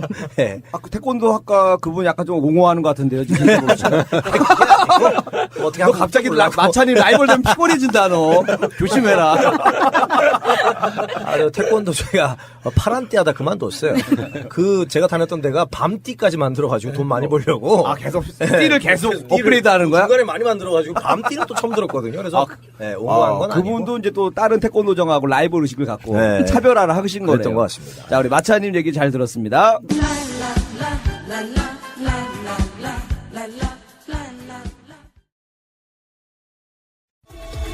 꼭 알아야 할 어제의 뉴스. 멀쩡했던 주차장 땅이 갈라지면서 주차됐던 차량은 좌우로 크게 흔들립니다. 규모 5.4 지진이 난 순간 포항 시내입니다. 컴퓨터 매장에서는 집기류가 바닥에 사정없이 떨어졌고 흔들림에 놀란 가게 주인은 허겁지겁 밖으로 뛰쳐나갑니다. 진앙 인근 아파트 외벽은 이미 갈라질 대로 갈라졌습니다. 그 아파트 흔들려가지고 뛰어나온 근거에 있더라. 아 지금 짐 싸놓고 나가려고 대기 중이에요. 불안해서? 아 네. 인근 초등학교 학생들은 모두 운동장으로 뛰쳐나왔습니다. 오늘 포항 시내는 말 그대로 아수라장이었습니다. 지진은 다른 지역에서도 강하게 감지됐습니다. 그 지진 났을 때부터 통화가 안 돼가지고 불안해 죽는 줄 알았어요 진짜. 네, 경주 지진보다 더 큰 것 같아요. 포항에서 약 235km 떨어진 전북 군산의 한 가정집입니다. 어항물이 흘러넘칠 것 같이 크게 흔들렸고 서울에서도 일부 가정에서는 흔들림을 느낄 수 있었습니다. 오늘 전국에서 신고된 지진 관련 피해 신고는 오후 5시 기준 총 7,810건이었습니다. 소방방재청은 현재까지 접수된 인명피해는 경상자 10명이라고 밝혔습니다. 특히 포항에서는 할머니가 무너져 내리는 담벼락에 깔려 골절상을 입고 병원에서 치료 중입니다. 하지만 여진 상황 등을 고려하면 오늘 밤 늦게까지 피해 상황을 집계해야 합니다. 서울 노원구의 한 아파트 단지입니다. 아파트 외벽과 하늘을 찍고 있던 휴대폰 카메라 영상이 심하게 떨립니다. 포항에서 일어난 지진으로 서울까지 진동이 전해진 겁니다. 123층으로 국내 최고층 건물인 서울 잠실 롯데월드타워에서도 흔들림이 감지됐고 서울 광화문과 서대문구 등 도심 일대에서도 지진이 느껴졌습니다. 블라인드 혼자 흔들리고 있길래 뭐지 이러고 봤는데 바닥도 이렇게 흔들리는 거예요. 상이랑 같이. 꽃병을 비추는 CCTV가 위아래로 덜컥거리고 어항 속물이 좌우로 크게 흔들리기도 했습니다. 인천과 경기도 평택 등 수도권에서도 갑작스런 흔들림에 놀란 시민들의 제보가 이어졌습니다. 강아지도 막 짖고 아무도 안 하는데 짖고 있고 그래서 어항 보니까 그렇게 많이 흔들리고 있더라고요. 지진 발생 직후인 오후 3시 기준으로 서울 시내 전체에서 들어온 지진 신고 건수는 1,200여 건에 달했습니다. 동남아 순방을 마치고 귀국 중이던 문재인 대통령은 공군 1호기 안에서 첫 보고를 받았습니다. 지진 발생 15분 만인 오후 2시 44분 위성전화를 통한 국가위기관리센터장의 첫 보고가 공군 1호기로 날아들었고 문 대통령에게는 4분 뒤인 2시 48분에 전달됐습니다. 그로부터 10분 뒤 두 번째 보고도 이어졌습니다. 문 대통령은 즉각 긴급 회의 소집을 지시했고 청와대에 도착하자마자 오후 4시 반부터 1시간 15분 동안 회의를 주재했습니다. 회의에서 문 대통령은 원전을 비롯한 여러 산업시설에 대해 안전을 철저히 점검하라고 지시했습니다. 이어 경주 지진의 경험을 거론하며 철저한 상황관리를 강조했습니다. 현재 발생한 지진이 안정 범위 이내라고 해서 긴장을 풀지 말고 향후 상황을 철저히 관리할 것을 지시했고 문 대통령은 또 국민에게는 정부를 믿고 행동 요령에 따라줄 것을 당부했습니다. 존경하는 국민 여러분, 교육가족 여러분, 그리고 전국의 수험생 여러분, 내일은 2018학년도 대학 수학능력 시험을 보는 날입니다. 그런데 오늘 경북 포항에서 규모 5.4의 지진이 발생하여 상당한 피해가 보고되었고 이후에도 지속적인 여진이 발생하여 포항 지역의 많은 학생들과 시민들이 귀가하지 못하고 있는 상황으로 파악되고 있습니다. 그럴 수도 있다. 그런 비슷한 이야기를 하는데 저는 이 이야기가 발해인 들으라고 한 얘기가 아니라 국내 국민들한테 하는 얘기 당연하지. 같은데 이거 한번 들어보세요. 나는 대통령 재임 시절 세이크 모하메드 왕세제와 UAE 아랍에미리트에 원자력 발전소를 건설하기로 했습니다. 지금 그 공사가 잘 진행되고 있습니다. 또한 퇴임 후에도 왕세제 초청으로 매년 한 번씩 아랍에미리트를 방문하고 있습니다. 아부다비가 유럽 유수 박물관에 분관을 유치한 것도 미래를 내다본 개방적인 발전 전략으로 보입니다라고 이야기를 해요. 아랍에미리트에서도 왕족이 자기를 매년 초청을 하고 있다. 합법적으로. 네, 합법적으로 계속 의심받지 않고 갈 수 있는 기회가 매년 간다는 거죠. 조심해야 되는데 그 왕족들도 이거는 인터폴에 공조수사 당할 수도 있는데. 이명박 씨가 이제 거기서는 뭔가 뭘 했다 이런 거는 뭐 우리가 증거는 없지만 뭔가 정황들이 좀 이상하다 이야기였었고요. 진짜 중요한 건 이제부터다. 이명박이 들어온 순간부터 이제 뭔가가 움직이겠죠. 일단은 이명박은 모처나 이런 데서 비밀리에 자기 측근들을 거의 날마다 만나다시피 해야 되는 상황이에요. 김태효도 지금 출국 금지됐고 정확한 정보는 모르겠습니다만 예정대로라면 오늘 검찰 조사를 받아야 되는 날이에요. 오늘 소환한다고 했는데 아직 소식이 없네요. 그러니까 출국 금지 소식만 지금 들리고 있어서 그 날짜를 조정을 했는지 어쩐지는 잘 모르겠고요. 근데 문제는 이제 지금 국민일보나 JTBC 같은 쪽에서는 이명박 측근회라는 이름을 빌려서 우리도 정보 있어.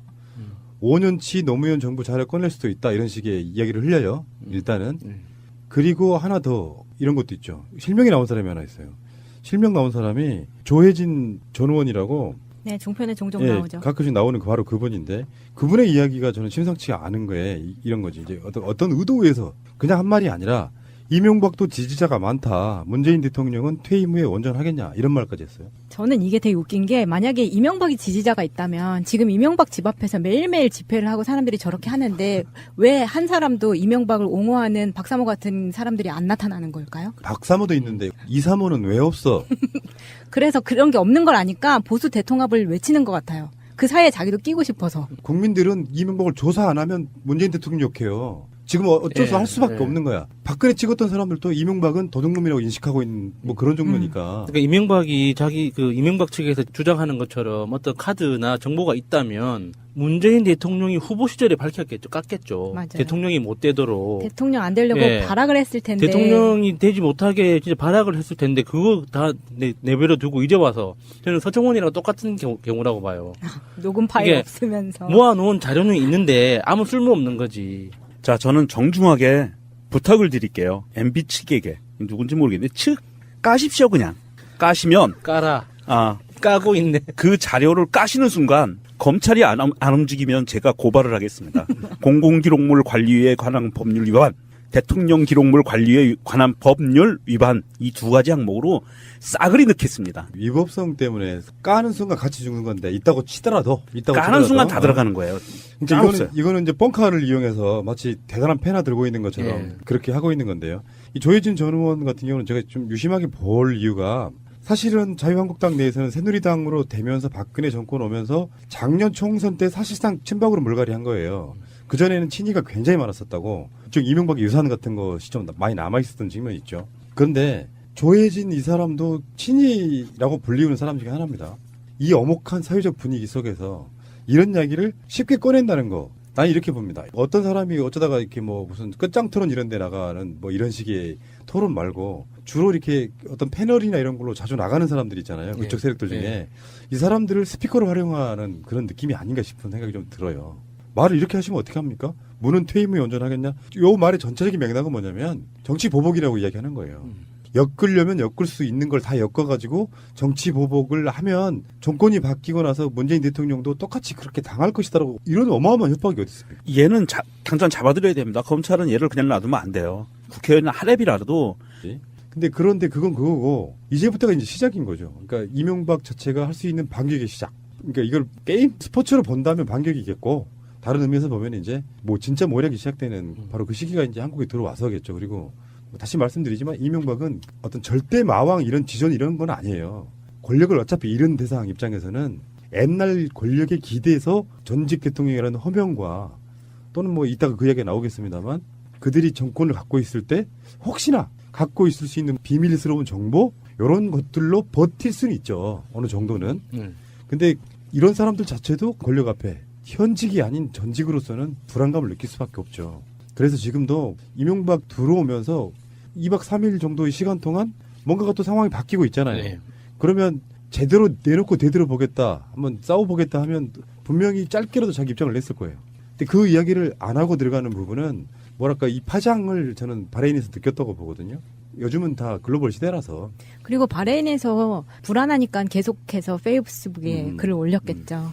그런 면에서 봤을 때 이명박이 일단 상당히 쫄아있는 상태로 한국에 들어오는 게 검찰청 입구처럼 느껴졌을 겁니다. 근데 오늘 공항에 도착했을 때 기자들 사이에서 유심히 보면은요, 이명박이 한번 되게 크게 밀쳐져요. 그 뒤에 보디가드들이 있었음에도 불구하고 본인도 이제 넘어지는 것 같이 해서 이명박을 확 미는데 그때 이명박의 표정을 보면은 이 사람 굉장히 그 순간 빈정이 상해요.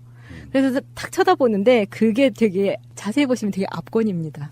뭔가 항상 보호받던 이명박이 한 방 맞는 듯한 그게 딱 보이거든요. 아, 감히 니들이 내 몸에 손을 대? 네. 이거. 그런 거였지. 정주영 씨한테 조인트 까이면서 일 배웠다고 했거든요.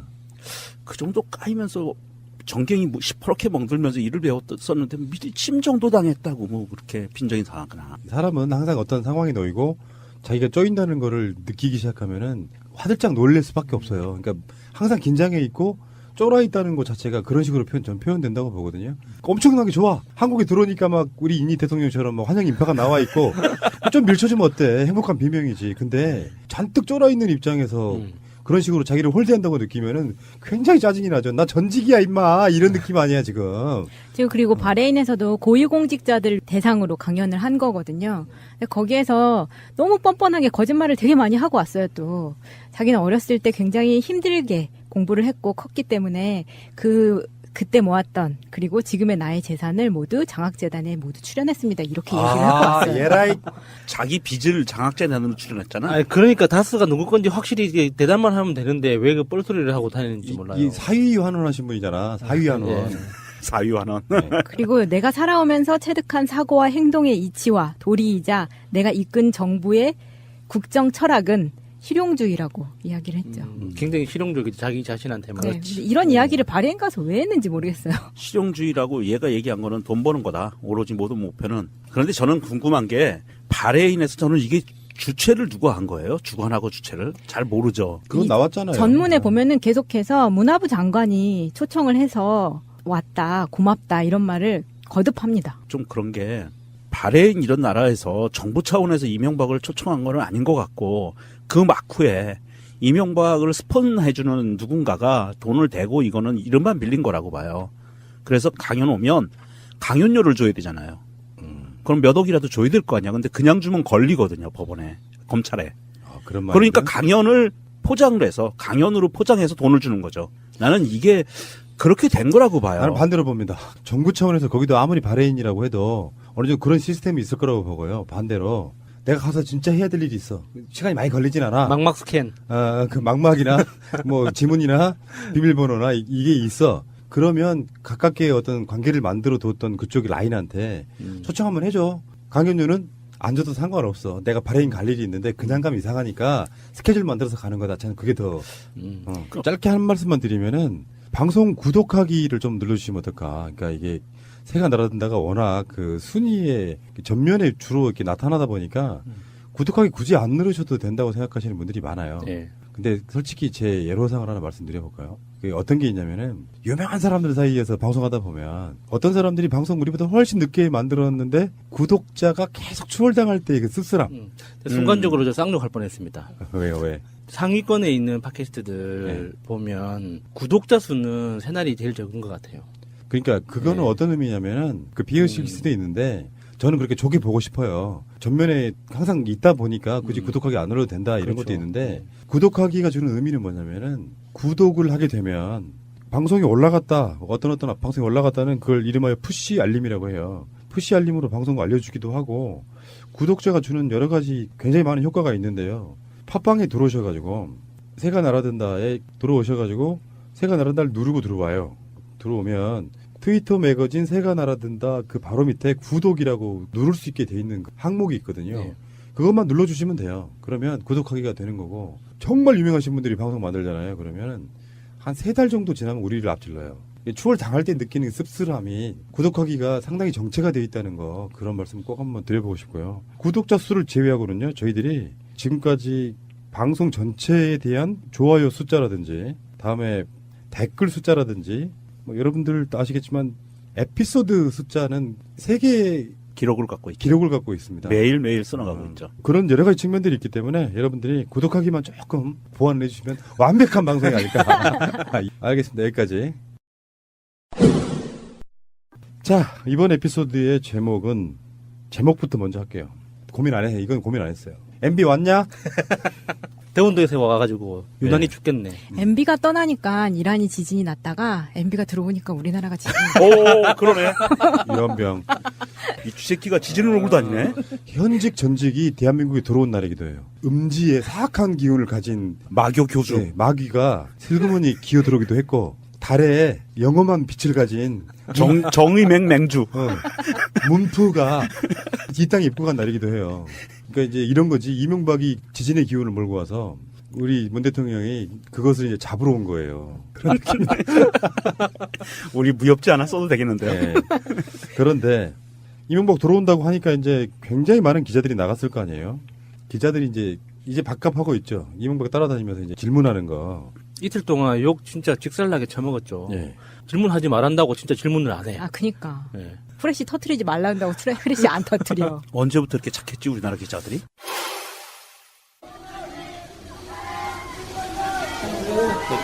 보수 대통령과 관련된 말씀을 측근들에게 하신 게 사실인가요?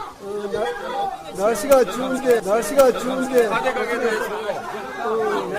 최근 정부의 적폐청산을 정치 공격이라고 하셨는데 지금 공식 참모진들에 대한 수사가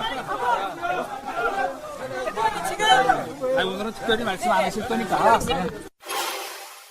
그래서 지금 그 돌고 있던 소문에 대한 질문이 먼저 가요. 이명박이 보수가 대통합해야 된다 뭐 이런 식의 이야기를 했었다고 해요. 얼마 전에 어떤 모임 같은 거 할 때. 그래서 이제 그것들이 홍준표 까라 뭐 자유한국당에 다시 뭐 합쳐지는 그 분위기로 가고 있다. 뭐 그런 식의 그러니까 보수가 통합해야 나를 지켜줄 수 있다. 이런 이야기도 했다고 하고 그런 질문도 했고요. 또 하나는 적폐청산에 대해서 추가로 입장을 낼 생각이냐 이렇게 묻기도 했어요. 근데 그런 예민한 질문들은 싹 무시한 채 딱 그 사람 성격이 있잖아요. 이렇게. 불리한 질문을 하면은 뉴스타파 기자들이나 누가 가서 이렇게 이명박한테 마이크 들이대고 묻잖아요. 그러면 피하는 방법이 이런 사람은 꼭 이런 식인 거지.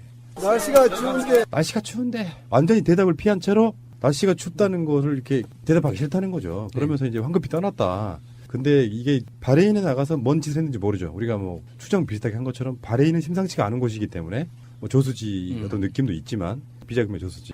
포항 지역의 수능 시험장 총 14교에 대한 전수 점검 결과 포항고, 포항여고, 대동고, 유성여고 등 다수 시험장의 건물에 균열이 발생하였고 예비 시험장인 포항중앙고에도 일부 균열이 발생하는 등 그 외 학교도 각종 피해가 보고되고 있습니다.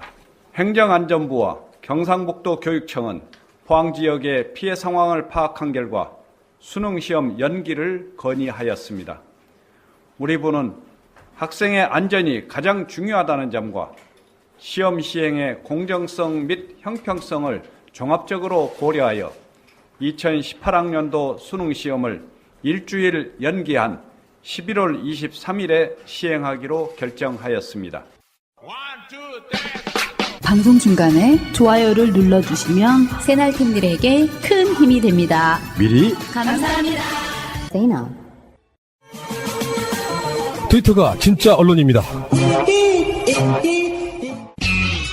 그 지진도 일어났고요. 문재인 대통령도 귀국했고 뭐 여러 가지 이슈가 많은 날인데 지진 이야기는 다음에 비해서 말씀드리도록 하겠습니다. 일단 여러분들 달력 이야기부터 좀 하겠습니다. 새날 달력에 있어서 이제 많은 분들이 그 보내주시는 궁금증이랄까 의견 중에 하나가 사진 안 넣으면 안 되냐 이거거든요. 원래 사진 넣어야 되는 게 의무가 아니었잖아요, 원래는. 예, 꼭 넣으실 필요는 없어요. 사진을 넣으면 재밌겠다는 거지. 사진을 안 넣으면 주문을 할 수 없다 뭐 이런 건 아니에요. 그렇게 생각하시는 분들이 많더라고요. 네. 나는 달력은 갖고 싶긴 한데 내 사진 넣는 건 부담스러워. 이런 거. 그냥 펀딩에 참여하셔도 되고요. 아니면 본인이 넣고 싶은 그림이나 사진을 보내주셔도 되고요. 꼭 본인이 얼굴이 아니어도 돼요. 자기 꼬맹이도 괜찮고. 네. 예. 내가 좋아하는 뭐 요즘에 카톡의 라이언 뭐 이런 것도 괜찮고. 요거 넣어줘 뭐 이렇게. 그 어디 저기 알래스카에 계시는 분은 풍경 사진을 예쁜 걸 보내주셨어요. 그런 식으로 활용할 수 있고요. 꼭 사진을 넣지 않아도 된다는 말씀을 네. 드려보고. 그리고 선물하기 위해서 그 사람 사진을 보내주시는 분들도 계시고요. 아, 그거 좋다. 아이디 좋은데? 네. 그리고 저희가 이제 출력을 맡기다 보니까 펀딩도 함께 일주일 정도 더 연장을 해서 진행을 하는 게 더 좋겠다 싶어서. 사실 연말 연시에는 달력만큼 좋은 선물이 없다 보니까 이 인쇄업계 자체가 이제 전쟁이에요. 경기가 안 좋아지면서 십수년째 은행에서 달력 구하기가 엄청 힘들어가지고요. 네. 원래 이제 주거래은행을 가면은 요맘때쯤 해가지고 이제 달력 구하러 그렇죠. 가요. 예, 예. 언제부턴가 달력이 없어. 맞아요. 만들어. 금융기관은 만들어요. 예. 만드는데 어떻게 알고 오셨는지들 어르신들이 다 가져가서 우리 같은 사람들은 구할 방법이 없는 거예요. 좋은 아이디어네요. 선물하고 싶은 사람의 사진을 넣어서 어느 날 선물을 딱 줬는데 다 안 볼 거 아니야, 처음에는. 예. 자기가 알고 있는 애인의 사진을 넣어놓고 이거 아이디어 좋은데? 아이 부끄러워. 문재인 대통령 사진을 넣어야겠는데 저는 김정숙 여사를 해주세요 그러면. 방송하는 오늘이 김정숙 여사님 생신이었다고 그렇습니다. 슬기 해피 버스데이. 인쇄 일정 문제 때문에 그 주문 기간하고 이제 발송 날짜도 일주일씩 미뤄졌어요. 그래서 다시 그 공지 내용을 고칠 텐데 양해해 주시기 바랍니다. 생긴 수익금은 세월호 유가족분들께 전달할 건데요. 그 정부에서 주는 뭐 보상금 이런 거 안 받으시고 지금 재판 투쟁하시는 분들에게는 지금 또 저희 방송에 얼마 전에도 나오셨던 기억저장소 분들 이런 분들은 굉장히 후원이 필요하거든요. 세월호와 함께 같이 하시는 우리 청취자분들 그런 것도 좀 참고를 해주셨으면 좋겠다 이런 말씀 드리겠습니다. 상당히 많은 필요한 숫자, 펀딩의 숫자가 다 차가는 걸로 알고 있는데 네. 아직 기회가 그래도 조금은 남아있다는 말씀드리고요. 눈치 빠르신 분들은 다 아실 거예요. 더 많은 분들과 추억을 나누고 싶습니다. 제도로서의 민주주의가 흔들리고 구타는 일은 이제 없습니다. 민주주의가 밥이고 밥이 민주주의가 되어야 합니다. 자, 그리고 그